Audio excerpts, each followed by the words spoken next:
ब्रेकनंतर talk time मध्ये पुन्हा एकदा स्वागत आणि आपण चर्चा करतोय रेशनिंग व्यवस्थेवर आणि ज्यावर बोलायला आपल्या बरोबर आहेत रेशनिंग समितीचे समन्वयक सुरेश सावंत.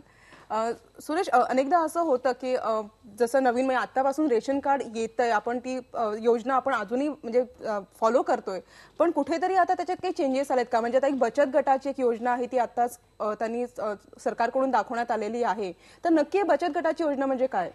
नाही, बचत गटांना रेशन दुकानं देण्याचा तो निर्णय सरकारनं प्रथम घेतला 3 जानेवारी 2006 रोजी. म्हणजे सावित्रीबाई फुलेंचा जन्मदिन त्या दिवशी होता आणि सरकारनं त्या निर्णयातच म्हटलं की हा निर्णय आमचा क्रांतिकारी निर्णय आहे. कारण आधीची जी रेशन व्यवस्था जी खासगी दुकानदारांची होती त्याच्यामध्ये भ्रष्टाचार आहे, लोकांना मिळत नाही. तेव्हा ह्या ज्या महिला आता एकत्र येत आहेत आणि स्वतःचं जीवनच जे काही बदलू इच्छित आहेत, तर ही व्यवस्था त्यांच्या हातात दिली तर ती अधिक चांगली चालेल, हा त्याचा उद्देश होता. त्यांनी टप्प्याटप्प्यानं महाराष्ट्रातली सगळी रेशन दुकानं बचत गटांना द्यायचा असा तो निर्णय जाहीर केला. पण त्याला दुकानदारांकडे विरोध झाला, अनेक आमदारांच्याकडनं विरोध झाला आणि शेवटी सरकारनं तो निर्णय माघारी घेतला आणि त्यांनी 3 नोव्हेंबर 2007ला एक नवीन सुधारित शासन निर्णय जाहीर केला. त्याच्याप्रमाणे फक्त बंद पडलेली रेशन दुकानं आणि नवीन रेशन दुकानं बचत गटांना दिली जातील असं त्यांनी सांगितलं. ही सरकारची माघार होती. म्हणजे हा क्रांतिकारी निर्णयापासून सरकार माघारी हटलं. प्रश्न एवढाच नाही, प्रश्न त्याच्यात असा होता की पहिल्या निर्णयामध्ये सरकारनं ही रेशन दुकानं चालवण्यासाठी काही विशेष तरतुदी केल्या होत्या. म्हणजे असं होतं की त्यांना कर्जाची व्यवस्था काही करण्याचा प्रयत्न होता, द्वारे वितरण योजना होती, म्हणजे त्यांच्या दुकानापर्यंत रेशन पोहोचवलं जाणार होतं, जागेची व्यवस्था सरकार करणार होतं, त्याला ग्राम वितरण भवन किंवा नागरी वितरण भवन असं त्यांनी नाव दिलं होतं. म्हणजे ही दुकानं चालू शकण्याची एक शक्यता त्याच्यात होती. नवीन JR सगळं त्यांनी काढलं. आज एक वस्तुस्थिती अशी लक्षात घेऊया आपण की सर्वोच्च न्यायालयाच्या आयुक्तांनी एक अभ्यास केला आणि त्यात त्यांनी महाराष्ट्रामधली रेशन दुकानं, त्यांची आर्थिक स्थिती हा जो त्यांचा अभ्यासाचा विषय होता, त्यांनी असं म्हटलं की 86% रेशन दुकानं महाराष्ट्रातली यांचं उत्पन्न दारिद्र्यरेषेच्या खालचं आहे. म्हणजे एकतर 20,000च्या खाली किंवा रेशनची दारिद्र्यरेषा 15,000 रुपये वार्षिक त्याच्या खाली असलं पाहिजे. म्हणजे फक्त 14% दुकानदारच दारिद्र्यरेषेच्या वरचं उत्पन्न मिळवतात. मग दुकानं मिळवण्यासाठी एवढी का लटपटी खटपटी चालतात? म्हणजे आपण याच्याबद्दल बोलूया आणि मला ही माहिती हवीच आहे, पण आता आपण एक फोन घेतोय. नाशिकहून राजू यांचा फोन आहे. राजू, आपला प्रश्न विचारा. हॅलो. हा राजू, आपला प्रश्न विचारा.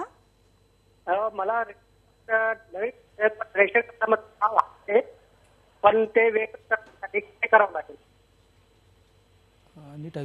राजू, आपला प्रश्न पुन्हा एकदा विचारा. रेशन कार्डात आहे माझं, हा, पण ते वेगळं तर त्याच्यासाठी काय करावं लागेल? हा, तुमचं जेवढं ऐकू आलंय ह्याचा अर्थ तुम्हाला रेशन कार्ड विभक्त करायचंय.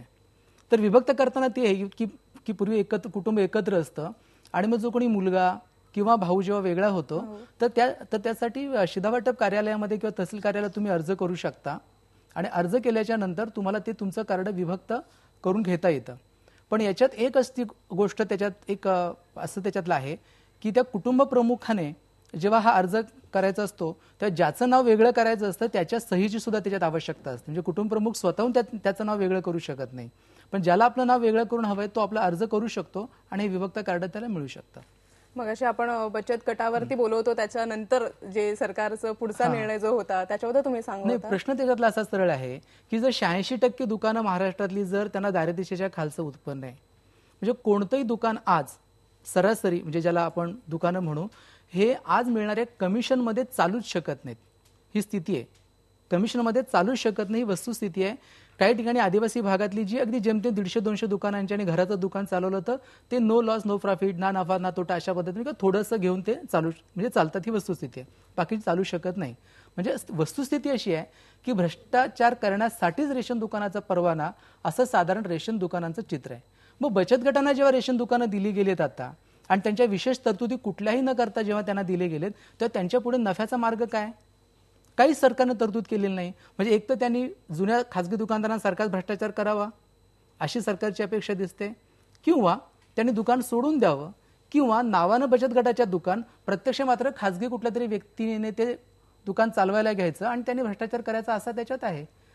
छत्तीसगड सरकारनं हा निर्णय पहिल्यांदा घेतला होता आणि आजही छत्तीसगडची रेशन व्यवस्था ही देशात आदर्श मानली जाते. इतकी त्यांनी त्याच्यामध्ये म्हणजे कामगिरी केलेली आहे. सुरेश, मला एक थोडंसं तोडायचं आहे तुम्हाला की पण मग खरंच आता महाराष्ट्रात बचत गटाचं सध्याचं स्थिती काय आहे, म्हणजे आपल्याकडे ते आहे का?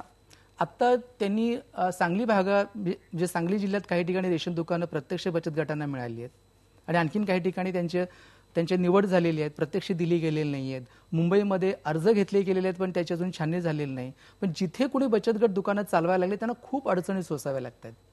त्यांना ते नफ्यात तर चालत नाहीच आहे, त्या तोट्यात चालवायचा प्रयत्न करतायत पण ते त्यांना कठीण जाते. जर त्याला विशिष्ट जर सरकारनं काही एक त्याच्यासाठी व्यवस्था जर काही नाही केली तर ही दुकानं फार काळ चालू शकणार नाहीत. सुरेश, आपण आशा करूया की नक्कीच ह्याच्यातनंही काहीतरी मार्ग निघेल आणि रेशन कार्ड बरोबर आता बचत गटाची जी नवीन योजना ही आपल्याला कडे पण चांगलीपणे सुरू होईल अशी आशा आपण करूया. थँक्यू सो मच आम्हाला इतकं छान माहिती दिल्याबद्दल.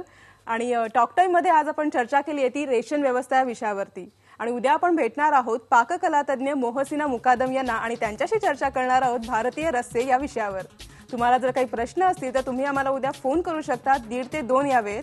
आमचा नंबर आहे 02266899204.